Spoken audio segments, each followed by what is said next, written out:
शंभु चलतु आज आम जाना भगवान अणसर विषय किछि कथा।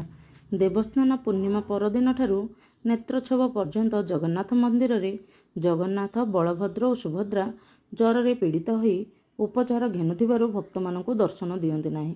एही काल को अणसर बा अनवसर कहुए। देवस्नान पूर्णिमा दिन देवस्नान मंडप रे जगन्नाथ बलभद्र और सुभद्रा प्रतिमा उपरे सुना कूअर अधिवास होई लागिथिबा 108 गौरा जल ढला होई स्नान कराए।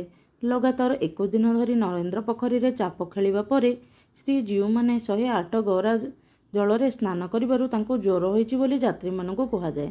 ज्वर हेबा परे श्रीजीउ मानको उपचार करबा निमंते दैतापति सेवक और अन्य सेवक माने ठाकुर मानकु अणसर घर को माने जगन्नाथ मंदिर जगमोहन चंदन अर्गली निकट रे थिबा एक स्थान को नियंती। एही समय महाप्रभुଙ୍କ देहरे चुआ कर्पूर कस्तूरी और चंदन लेपन करने सहित पारंपरिक उपचार कराए।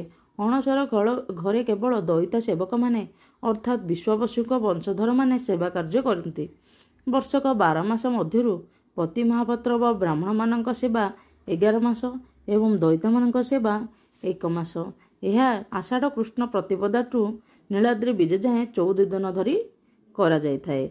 यार नाम होउची अणसर बा अनवसर। देखंतु आहार विधि विषय जानबा। देवस्नान पूर्णिमा पर श्रीजीउ को गजानन बेश अनुष्ठित हुए। कहा जाए पुष्प अलकार आच्छादित हो अत्यधिक स्नान करने हेतु श्रीजीउ माने असुस्थ हो पड़ती एवं अनवसर गृह अवस्थान करती। नव कलवर पूर्व यही विधि महा अणसर नाम ख्यात।